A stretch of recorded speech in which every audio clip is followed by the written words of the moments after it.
Welcome to The Ghost in the Grid. Tonight we dive into the gritty urban noir world of AI, where mathematical precision meets high-stakes competition. We begin in a rainy city, where an Uber's sensors cut through the fog, attempting to map the chaos. To a computer, a city is a nightmare. It's 1,000 variables moving at once, filled with, quote, edge cases that crash standard algorithms. Most AI needs millions of examples to learn a simple object, like a stop sign. But a human child? They only need to see it once. In 2014, a group of academic rebels decided to stop feeding the machine more data and start giving it more intuition. They called it geometric intelligence. Their goal was to build a smarter brain, not just a faster one. An aggressive startup was about to bet $70 billion on this vision.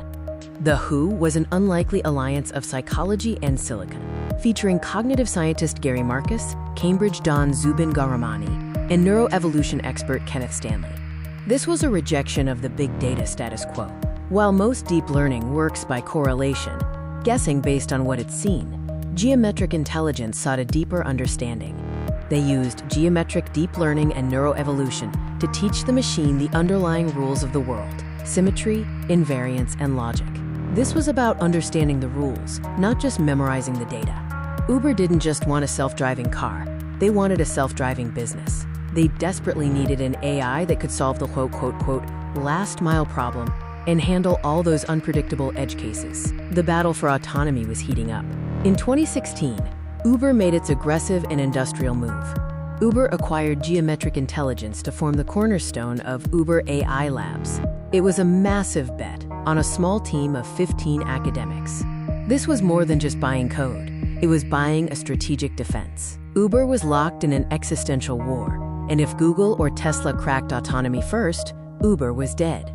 The psychology was complex. They were buying Gary Marcus, a famous critic of the very deep learning their competitors were using, gaining a critical, quote, contrarian edge in the process. This brings us to a deeper reflection on the logic of the machine and the humanness of our tech. We are attempting to build machines that can navigate our messy, illogical world. We try to give them a soul of rigid logic. As we hand the keys of our cities to these geometric minds, we have to ask, is a world optimized for efficiency still a world built for people? Ultimately, geometric intelligence proved that intuition is just as powerful as endless data. They successfully turned academic theory into the backbone of a global logistics empire. The lab they started still hunts for the perfect route. But in the city of the future, the shortest path isn't always the one we want to take. The grid never sleeps.